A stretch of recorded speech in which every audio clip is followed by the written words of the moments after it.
Hello, friends, and welcome to the new episode of r/IDontWorkHereLady. In this episode, we have 3 more news stories, and to warm up, we'll start with the smallest. Woman wants me fired from somewhere I don't work without actually speaking to me. This takes place in a care home where I would visit an old neighbor. We'll call her Ruby in this tale.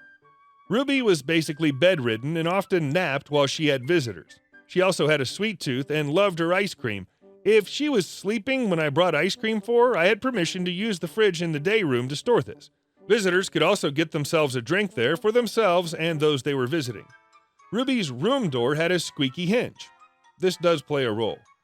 I went to visit Ruby with some ice cream. I signed the visitor's book and let myself in with the code. As I was closing the door behind me, it was tugged open by the woman in the title. She huffed and nudged past me. Ruby was sleeping, so I put my bag down and went to put the ice cream in the day room. As I passed the next room, the door opened and the woman looked out. I nodded and went on my way. I chatted to one of the staff about Ruby and returned to her room. Not to make this too long over the visit, I popped in and out of Ruby's room a few times to get her ice cream, make her a cup of tea, etc. Each time I left the room, the woman would pop her head out and scowl at me. I said goodbye to Ruby at the end of my visit, and as I was signing out, the woman left the office and pointed me out to the manager of the home, who looked puzzled, and the woman stormed out. The manager waited until she left, then burst out laughing. The woman had just spent about 15 minutes complaining that a member of staff had ignored her, not offered her or her mother any ice cream, tea, coffee, etc., ignored her requests for an update on her mother's care, and wanted the rude, uncaring, lazy person fired at once. So apparently that was me. The person she had never said a single word to. Shaking my head at that one. Bring lubricant for that squeaky hinge next time, and she'll also try to get you fired from your janitorial position. And our next story. She said, "Get the hell out." This happened here, somewhere in the southeast part of Asia. My best friend is a franchisor of a really popular coffee shop. You know, the one with the green logo?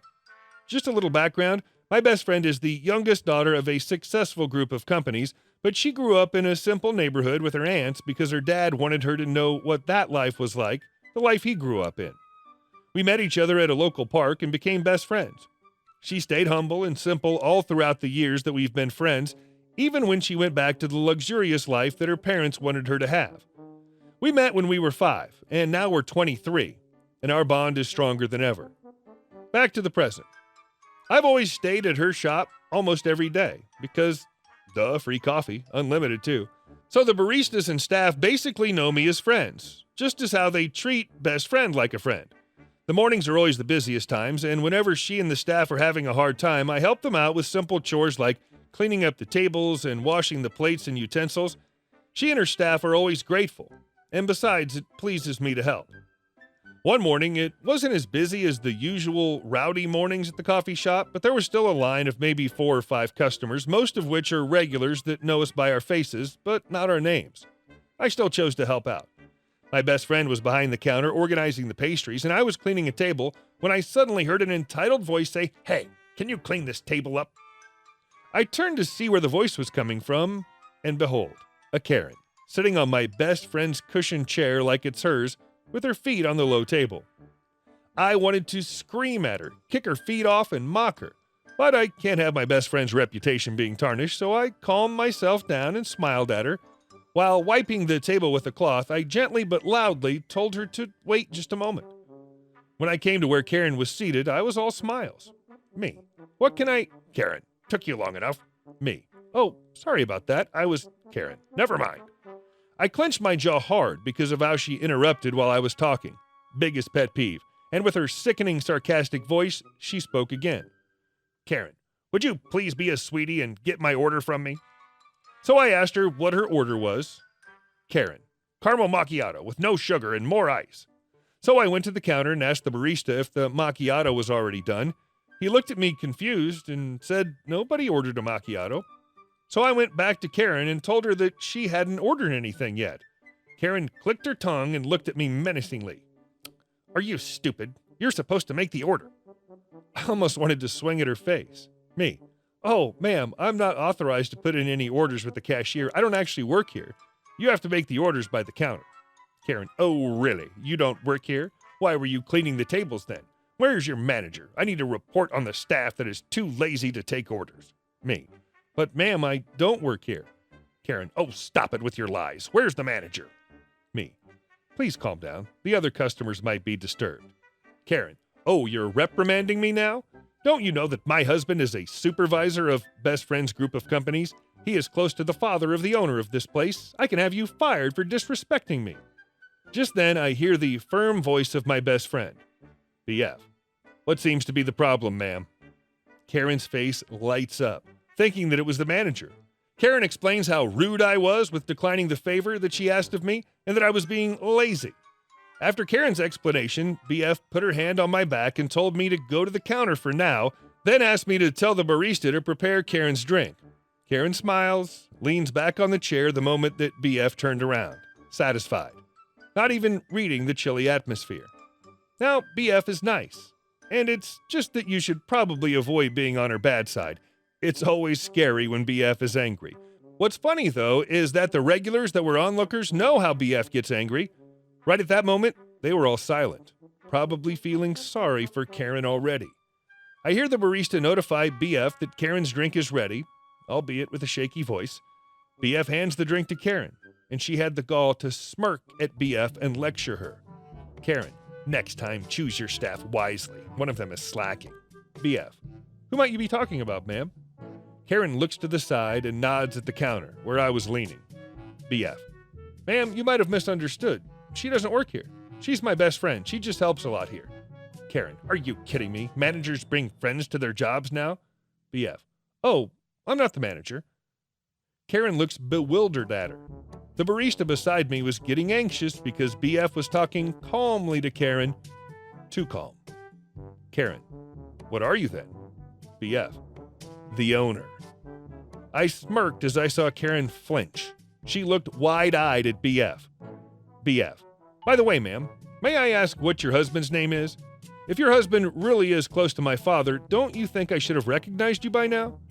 I remember all the people that are close to my father, including their wives, so what was the name of this husband of yours? Well, when Karen stays silent, BF started spitting fire. BF, please, do yourself a favor and do not come back here, because if you do, the moment that I see your face inside my shop, I will not hesitate on teaching you a lesson for humiliating my best friend. I can and will sue you for harassment. Karen, but what? Me. She said get the hell out. BF gives her a really sweet and professional smile and gestures towards the door. BF, will you please kindly F off? Karen stomps out of the coffee shop, not even bothering to pay for her drink. Best friend knew that I would never do anything to stain her name, and she knew immediately that Karen was telling lies so that BF would take her side, not knowing that she was busted the moment she started explaining her side to my best friend. And our next story. Base chief should ask first. Many years ago, I was a private on transit through a major air base. Little background first. This was Canada, and most east-west transportation takes place near the border with the U.S. I was moving from an isolated station in the far northwest of the country, going on a 6-month attachment in an even more isolated station in the far northeast of the country. So my travel was a giant U going south and east and north on 3 separate days. Because it was winter, and the first and last legs were on cargo planes, they were given permission to travel in working uniform and Arctic gear, not dress uniform. This greatly saved space in the duffel bag since we didn't need to carry the greatcoats and dress shoes and such. I arrived in Trenton, Ontario around 11 a.m., got the keys to my transient room and dumped my bags. Time to head to lunch at the mess hall. The mess hall was on the map in the transient room. Since it's November, I'm wearing my parka. I was about halfway there when a big black official-looking station wagon pulled over in front of me and outstepped 6 foot 8 inches of full-dress uniform. The rank badge said Chief Warrant Officer, 6 ranks higher than me, and the crossed swords say Base Chief, which means he is the ranking NCO on the multi-thousand-person base and the person responsible for dress, deportment, and discipline in non-officers. Caste. P is me, lowest of the low. CWO is advisory to God. I've snapped to attention as soon as I see his markings, and he's towering over me on the sidewalk, in the snow. He proceeds to give me a long dressing down while I'm silently trying to figure out why. But you don't interrupt the base chief. Partway through the tirade, when he talks about routine orders, I realize he figures I'm a resident of this base. I'm not. I've never seen his orders, since I've only been on the ground for 2 hours and have no awareness of specific rules for Trenton. Trenton has a public highway bisecting it. The area on the north side is operations with runways, hangars, and the like. The south side is domestic with barracks, messes, and administration. It seems that the parka I'm wearing is only allowed on the operations side. I should be wearing the greatcoat, which is back at my home station. CWO winds up his high-volume chastisement by saying, "I have a good mind to give you extra duties." P. My first words. "Very good, sir, if you wish, but it will have to be this afternoon."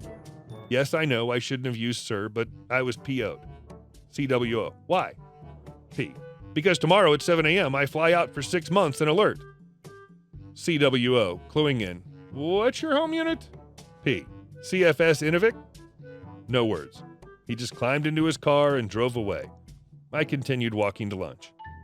Hey guys, thank you all for watching the video to the end, and I'll see you in the next one.